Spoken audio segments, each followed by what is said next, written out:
This episode of Unboxed was made possible thanks to viewers like you. Thank you.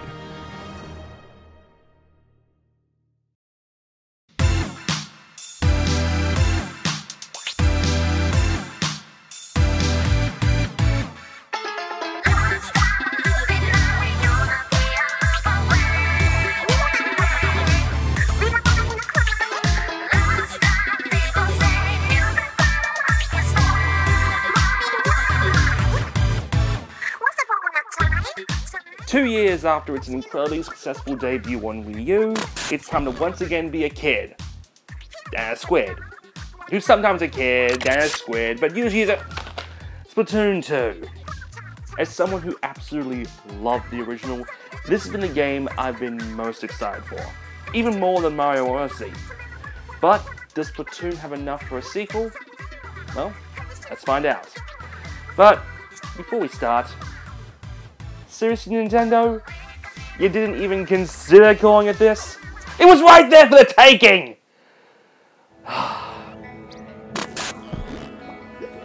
So arriving in the new, bustling Inkopolis Square, you were greeted with our new idol host for the game. What's her name? And... Marina.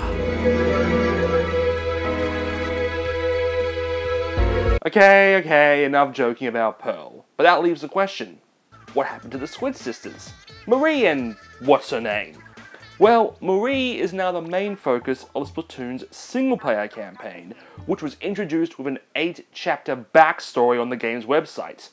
The campaign is basically the same as the last time, with your Inkling being recruited to fight against the evil Octarians and retrieve the mighty Zapfish.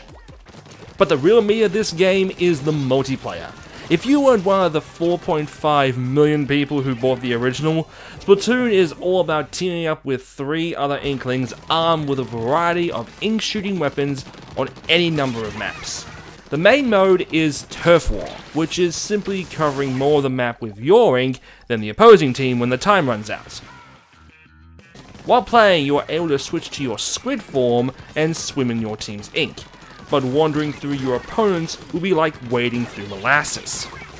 You also have a sub-weapon like ink grenades and suction bombs, and each weapon has a special move as well. Splatoon 2 sees a whole new range of these, and once your meter in the top fills up, you can unleash moves like launching homing missiles, jetpacks, and my personal favourite, Splashdown. There's just something so satisfying about creeping up on your opponent before delivering it. You can't go into Splatoon with the same mindset as other shooters. It isn't just enough to aim your reticule on someone else and expect to splat them first. You have to factor in things like distance as well. For someone who plays a lot of Overwatch as well, it can be frustrating when it feels like nothing's working. Or you can be a cheap son of a bitch and get a brush, roller, or bucket and spam the trigger like an idiot. Inkopolis' hub world has several stores open for you to purchase new threads, each with their own attributes. It's all about mixing them up to find what works best for you. And then Sheldon has opened a new store here to purchase your weapons at, with a variety of shooters, rollers, snipers, sloshes, and paintbrush-ers. The original Splatoon was one of the only games that utilized the Wii U gamepad properly. While I personally didn't use the gyros for aiming, using the touchpad to quick jump to your teammates and launching ink strikes was a fun way to get quickly back into the action. With no touchpad this time, Splatoon 2 has you pressing X to bring up a map on the screen and using the D-pad to select who to jump to. That seems like an obvious answer, but accidentally pressing it during gameplay is a real annoyance. When Splatoon originally released, it was with limited features. Only 6 maps were included, 1 ranked mode, and 2 months until the first Splatfest.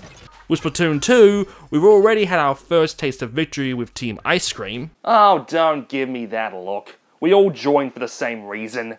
Admit it, you would vote for Team Feces if Marina was leading it. I would. And a total of 8 maps, 6 new ones, with Moray Towers and Port Mackerel returning. While it would have been nice to have more of the original maps out of the gate, this time around the map rotation is every 2 hours instead of 4, and all 3 ranked modes are available from the get-go too. When you reach level 10, that is. When I first reviewed Splatoon, the one ranked mode available was Splatoon, and it had only just been released. But now there's Tower Control, which has a rideable carriage in the middle of the map that you need to stay on through checkpoints before reaching the goal, and my personal favourite, Rainmaker, which is Splatoon's version of Capture the Flag. Only this time the flag also shoots a giant stream of ink. Note, insert a call-out joke here. Wait, was I supposed to read that out loud? In the original game, ranked mode had you gain or lose points after every single match. But this time around, you have a separate rank for each mode.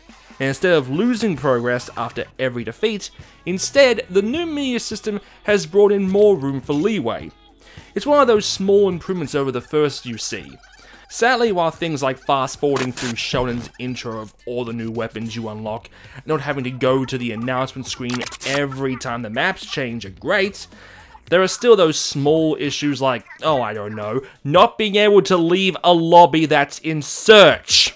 Ranked Battle is still as restrainingly awesome as before, but surely some new maps and single-player campaign isn't enough to warrant a sequel, despite what Call of Duty likes to think. Of course, there is the brand new PvE mode, Salmon Run. You and 3 other players are sent to a distant island off Inkopolis to work for the company Grisco. Your task is to retrieve power eggs from mutant salmon. It plays simple enough. All you have to do is survive 3 waves of ugly, mutated salmon, all the while taking on the incredibly varied boss salmon. Retrieve their golden eggs, put it in the basket, and revive your teammates if need be by shooting their life preservers. Each wave gives you a randomly selected weapon, and it can get pretty intense. While I'm definitely liking this new mode, it does get a bit repetitive. I'll hope for some new maps down the road, but the real double-edged sword is that Salmon Run is only available in certain time blocks. While this can be annoying, I can see it as a way to ensure a complete team. Right out of the gate, Splatoon 2 is a great deal. You're getting numerous modes, and of course more maps and weapons will be arriving as free DLC throughout the year. In terms of performance, the game is running at a smooth 60 frames per second, and outside of more detail to textures and models, to the untrained eye, the game looks incredibly similar to the original on Wii U. But honestly, that's not a bad thing. I doubt anyone is concerned a game about squid kids shooting ink isn't in 4K HDR. And while I was joking earlier about our new singers, in all honesty, while Marina has my heart, there is absolutely nothing wrong with Pearl. She definitely has a certain gangster feel, almost like a gremlin look even.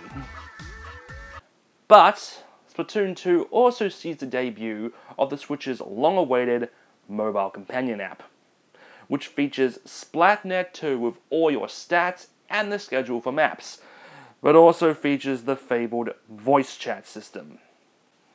We've all heard this by now.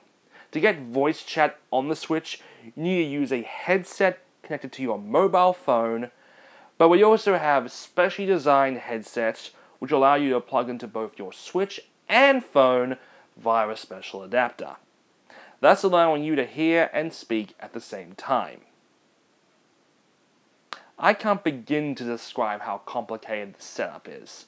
Furthermore, the Switch mobile app does not support background activity, so if you exit out of the app or your phone goes off, you lose connection, which is going to be a real drain on the battery.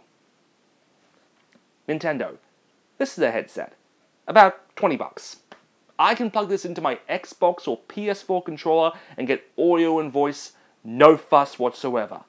The fact that your controller doesn't have one of those plugs, or that I just can't plug it directly into my Switch and get voice chat via that, is beyond me. If it's just the Switch can't handle that sort of interface, if it's because it just lacks the memory to do so, then fine. I understand.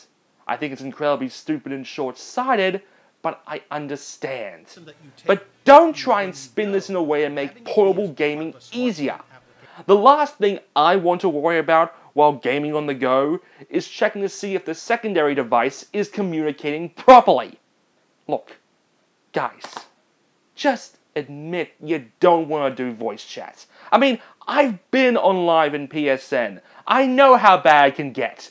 Just tell us, use Discord. Because that's all everyone will be doing anyway. Although it's probably for the best I can't voice chat with random players anyway. Hey, can one of you take care of that sniper in the corner? Can't understand you, dude. Dude, I'm Australian, I barely understand English. And we just lost a bloody tower. Great job, guys.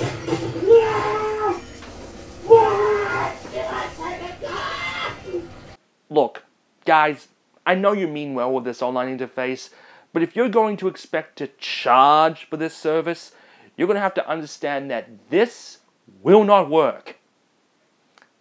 And give us gamer tags again, damn it! Fuck friend codes!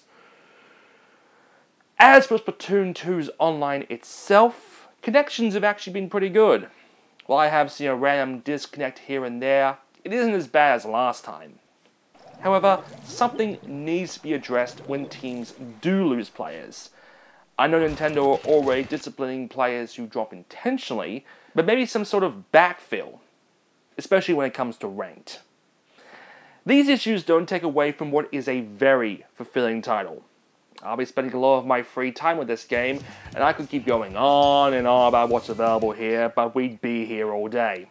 But to put it simply, if you love the original Splatoon, then you'll love Splatoon 2. I'll see you all next time. Oh, and if you're wondering about the shirts, yeah, links in the description.